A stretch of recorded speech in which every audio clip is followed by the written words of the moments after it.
Today we'll be learning about 3D camera and how it resembles to a real camera. Basically जो working होती है एक 3D camera की वो exact replica है जो रियल लाइफ कैमरा में होती है उसके अकॉर्डिंग, अपार्ट फ्रॉम ISO और ये बाकी कुछ चीज़ों के। सो फटाफट एक सीन बनाते हैं। Control Y for creating a solid. Let's rename it to background.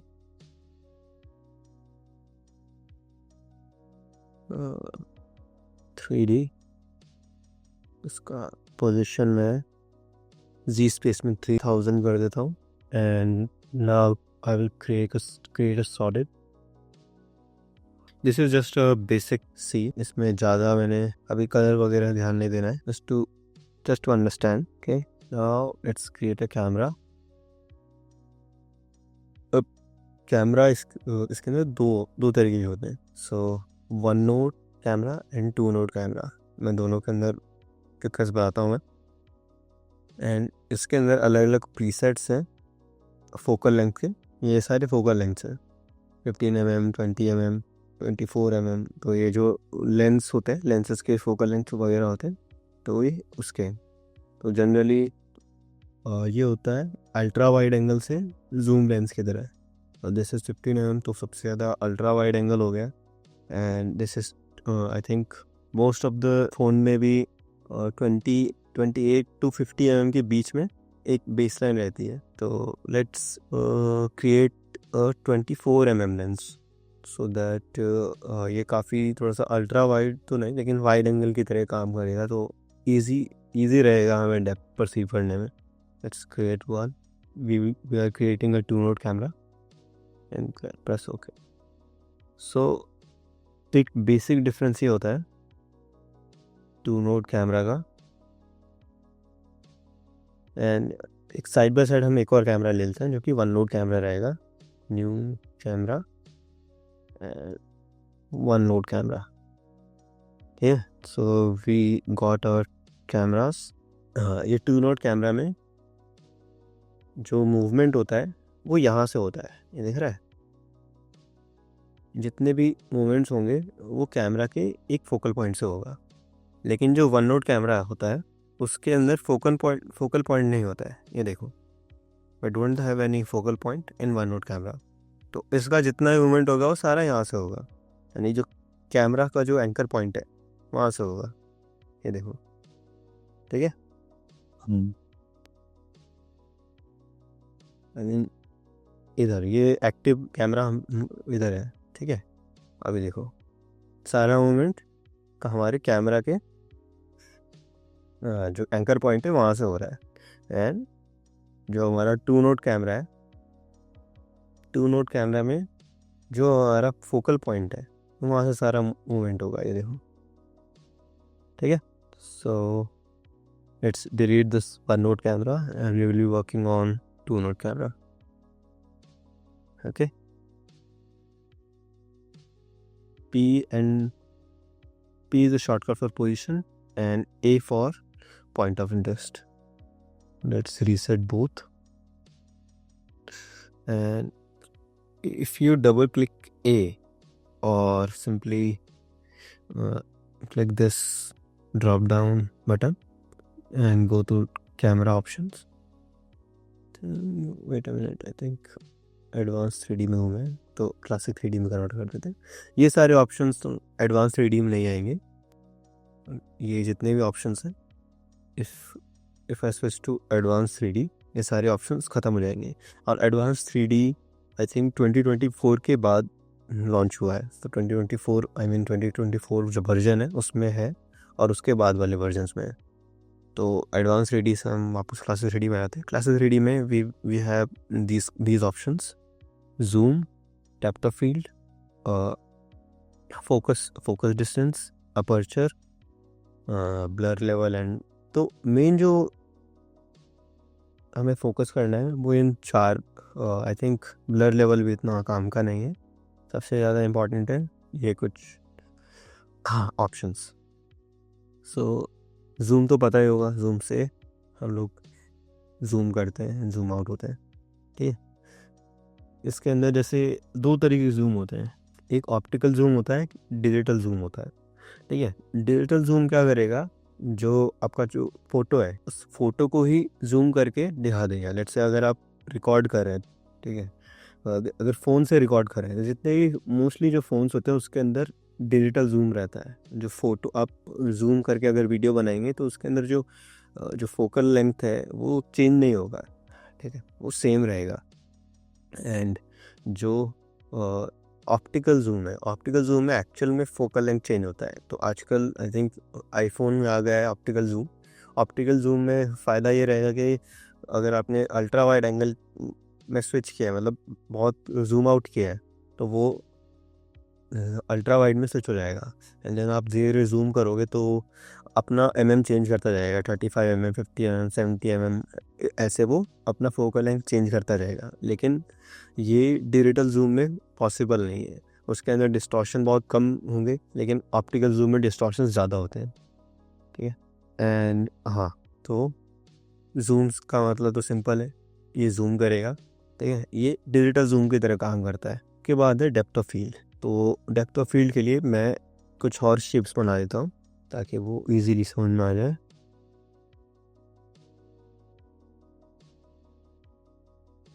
कुछ शेप्स हो गए, इनको मैं 3D करके पहले इनका एंकर पॉइंट सेंटर कर देता हूँ, एंड देन 3D किया। अब बस इसको 3D स्पेस में हम लोग रैंडमली प्लेस कर देते हैं।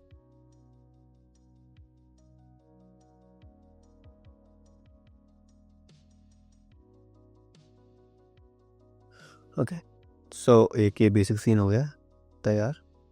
अब क्या करना है, इसके अंदर हम डबल क्लिक करेंगे ए पे तो पूरा जो कैमरा ऑप्शन है वो ओपन हो जाएगा। तो डेप्थ ऑफ फील्ड हमने इनेबल किया, ठीक है। थिंक मैं इसके अंदर एक दूसरा कलर डालता हूँ तो इजी रहेगा।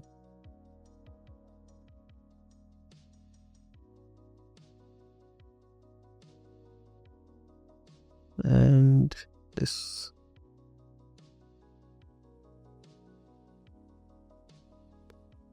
Okay, so here we go. अब डेप्थ ऑफ फील्ड हमने इनेबल किया। अब इसके अंदर जो अपर्चर है, अपर्चर से होगा ये कि जो ब्लर स्ट्रेंथ है, यानी कि कितने डिस्टेंस पे कितना ब्लर होगा, वो हम कंट्रोल कर सकते हैं। ठीक है, वो अपर्चर से होगा। दोनों में डिफरेंस समझाता हूँ मैं एक बार, अपर्चर और ब्लर लेवल दोनों में एक बार धीरे धीरे करके आगे समझाता हूँ मैं। ठीक है, तो let's increase the aperture to around 300। ठीक है, we got everything blurred out. ये ब्लर हो गया, ये ब्लर हो गया, ये ब्लर हो गया। ठीक है, अगर मैं ब्लर लेवल बढ़ाता हूँ तो सेम अपर्चर पे जो जो सॉफ्टनेस है वो बढ़ती जाएगी, ये देखो। ठीक है, ये सेम अपर्चर पे है।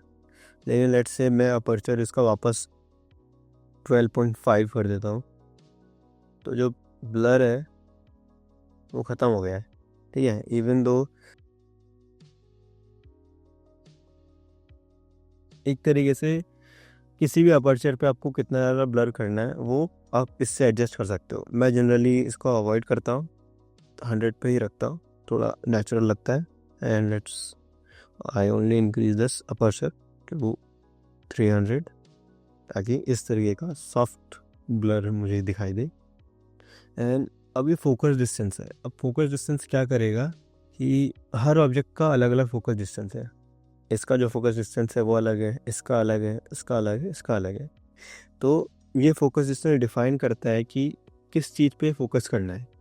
तो अगर तुम इसे मैनुअली एडजस्ट करोगे तो it will take a lot of time. तो बेस्ट तरीका ये है कि कैमरा सेलेक्ट करो, एंड लेट्स से मुझे इसको फोकस करना है, इसको सेलेक्ट किया, कैमरा और ऑब्जेक्ट को सेलेक्ट करना है, then go to layer, camera, set focus distance to layer, तो ये ऑटोमेटिकली फोकस में आ जाएगा। ठीक है, तो इस तरीके से तुम फोकस बार बार चेंज कर सकते हो। एक तो ये होगा। एंड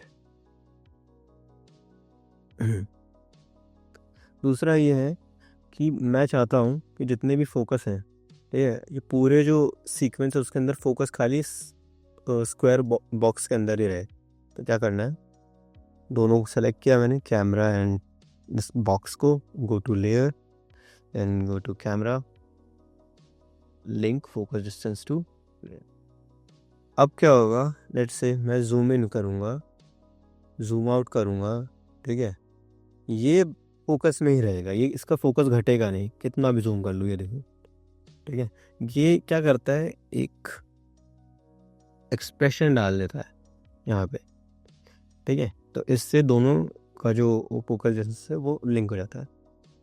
आई होप कैमरा समझ में आ गया होगा। एक कोई क्वेश्चन है तो प्लीज़ मुझे बता दो। ओके, तो ये कैमरा हो गया। आई थिंक इसके अंदर और कुछ नहीं है। अब बात करते हैं कैमरा जो मैं एनिमेशन करता हूँ उसका, ठीक है। मैं ज़्यादा नल ऑब्जेक्ट्स यूज़ नहीं करता हूँ। मैं मेनली जितना भी एनिमेशन है वो डायरेक्ट कैमरा की लेयर में ही करता हूँ। नल ऑब्जेक्ट से काफ़ी मेरे को कन्फ्यूजन हो जाती है, तो मैं अवॉइड करता हूँ उसे। तो लेट्स से एनिमेशन है कि पहले मुझे स्क्वायर पे फोकस करना है, देन सर्कल पे, देन टाव पे, एंड देन पेंटागन पे, ठीक है। तो लेट्स हेड की frame eight position and point of interest. अब टू नोड कैमरा में ध्यान रखना कि तुम्हें दोनों में की फ्रेम डालना पड़ेगा, पोजीशन में भी और पॉइंट ऑफ इंटरेस्ट में भी, ठीक है। So let's zoom in,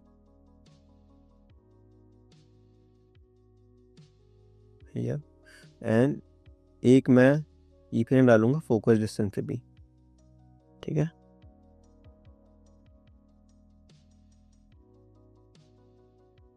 now simply इसको सेलेक्ट किया एंड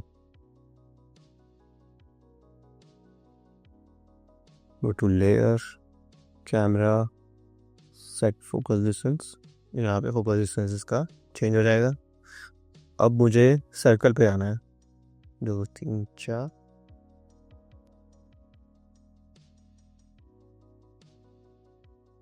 ठीक है। तो इसको मैंने सेंटर आउट किया, देन जूम किया। अब इन दोनों को इसको फोकस में लाना है। Go to camera, set focus distance, focus हो गया। इसका मैंने एक शॉर्टकट बना रखा है, कंट्रोल ऑल्ट शिफ्ट एफ। तो इससे इजी पड़ जाता है क्योंकि ये बार बार मैं यूज़ करता हूँ, काफ़ी इजी पड़ जाता है। देन गो टू थोड़ा सा आगे चलते हैं।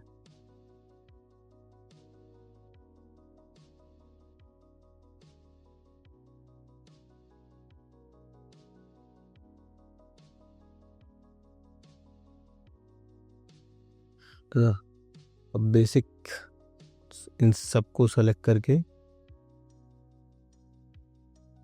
ईजिंग डालना है।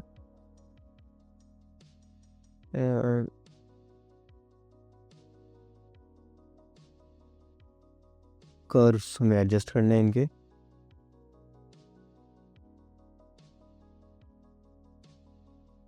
तुम्हें डायलॉग के अकॉर्डिंग तुम्हें कर्व्स एडजस्ट करने पड़ेंगे ताकि जितना डायलॉग एटलीस्ट उतना ठहरे एंड उसके बाद वो वापस पिक करे।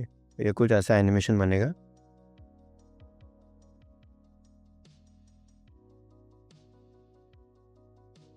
ठीक है, तो इस तरीके का मेरे मोस्ट ऑफ द एनिमेशन इसी का तरीके का रहता है। मैं तुम्हें कुछ एग्जांपल्स दिखाता हूँ। Over the past few years, Corpse Husband has skyrocketed in popularity. But over the social media past year now, his presence has started to fade away. His social media accounts are practically abandoned, he completely stopped streaming on Twitch, and only one of his YouTube channels gets infrequent music updates.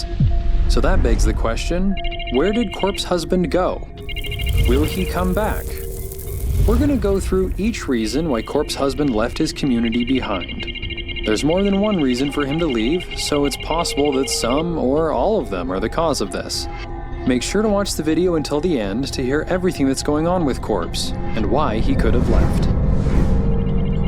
The first big... ठीक है, तो ये sequence मैंने इसी camera movement से बनाया। मेरे most of the जो सीक्वेंस रहते हैं वो इसी कैमरा मूवमेंट को फॉलो करते हैं। आई थिंक आगे भी एक प्रॉपर बस यही है जिसके अंदर खाली इसके ट्वीट्स रीड कर रहा है। As with any popular every tweet he is a creator made, you will find some sort of hate in either the replies or quote retweets. These range from insulting the choice of lyrics in his music to his voice and how strange it sounds. Many comments accuse him of faking his illnesses, using a voice changer, or intentionally making his voice sound different to attract a female audience. तो ये इस तरीके से use कर सकते हो। And एक और चीज़ है इसके अंदर, वो है कि मुझे इसे थोड़ा सा और लाइवली बनाना है ताकि थोड़ा रियलिस्टिक दिखे। तो क्या करना है, एक नल ऑब्जेक्ट लिया, नल ऑब्जेक्ट को 3D कर लो एंड कैमरे को पेरेंट कर देना है नल ऑब्जेक्ट से। पोजीशन पे विगल एक्सप्रेशन डाल देते हैं, ये it will look a lot better और काफ़ी ज़्यादा स्मूथ लगेगा। Let's do one more thing. अब इसके अंदर मुझे कैमरा के स्मूथ कट्स लगाने हैं, ठीक है, जंप कट्स बोलते हैं जैसे। तो जनरली जंप कट कहाँ पे लगाना चाहिए? Let's do one thing. मैं तुम्हें ये जो ग्राफ है, पहले बेस तुमने बना लिया, अब क्या करना है, ये जो ग्राफ है, ग्राफ के जो पीक्स हैं, यानी यहाँ पर एक पीक है तो यहाँ पे मैंने इसको कट किया, मान शेप यहाँ पे कट किया एंड वापस इसका जो सबसे पीक है वो पोजीशन ढूंढा मैंने अगले का, वो यहाँ पर है, ठीक है। तो यहाँ पे मैंने इसको कट किया,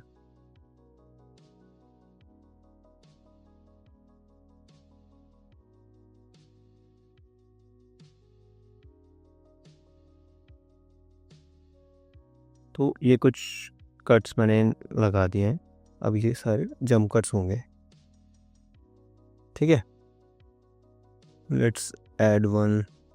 अभी मैं इन सब को अनपेरेंट कर देता हूँ इस नल ऑब्जेक्ट से and I have to create think.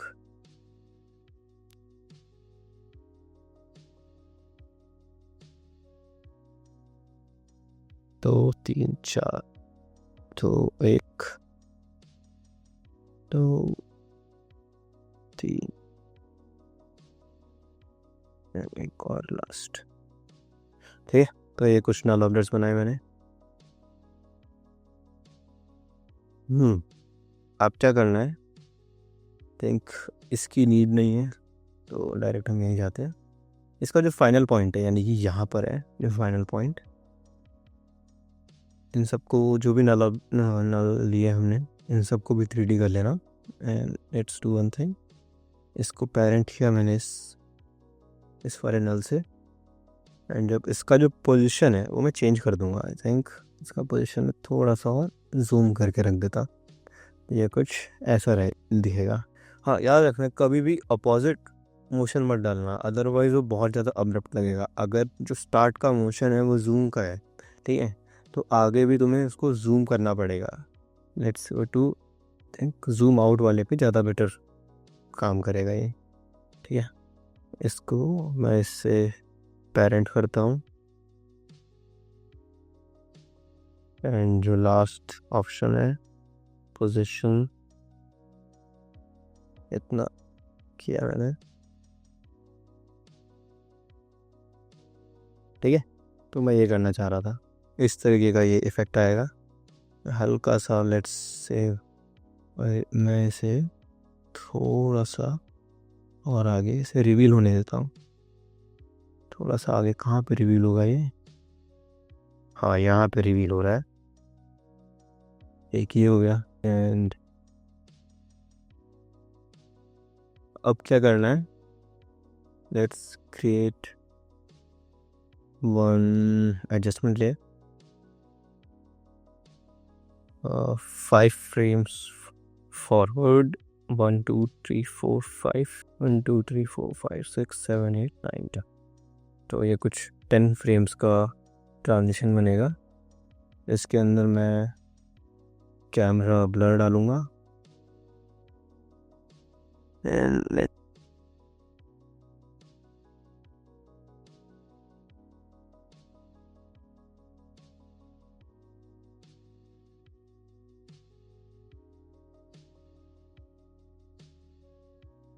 यहाँ पे 250 की जगह थिंक 50 ज़्यादा सही रहेगा, ठीक है। ये हो गया।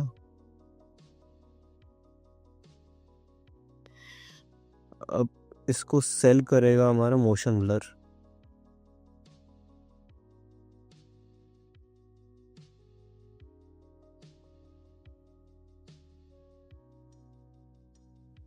ठीक है। एंड इफ़ अगर इसमें कुछ साउंड डिज़ाइन ऐड कर दो, let's I think camera focus का साउंड इफ़ेक्ट हो गया या फिर ऐसा कुछ, तो ये और बेटर बन जाएगा। ठीक है, तो this is how I achieve smooth jump cuts. तो यार मुझे इधर ही अचीव करना था, तो मैं इसको भी एक बार वापस करता हूँ। Here we go, position, zoom out, and let's do one thing.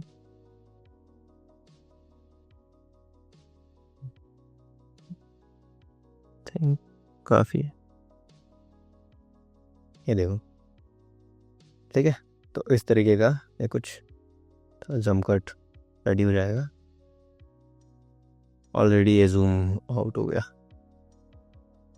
तो let's do one thing. Think इसको जूम इन करके रखता हूँ, तो ये थोड़ा सा अलग हो जाएगा। तो here we go.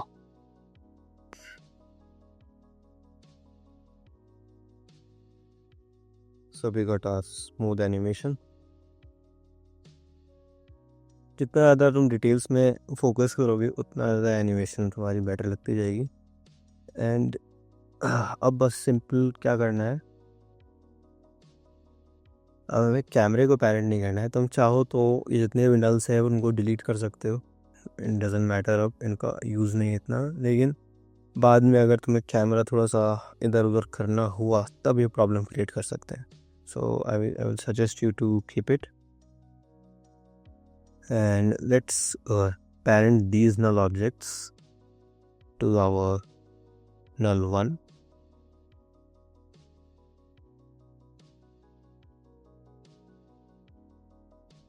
For that wiggle.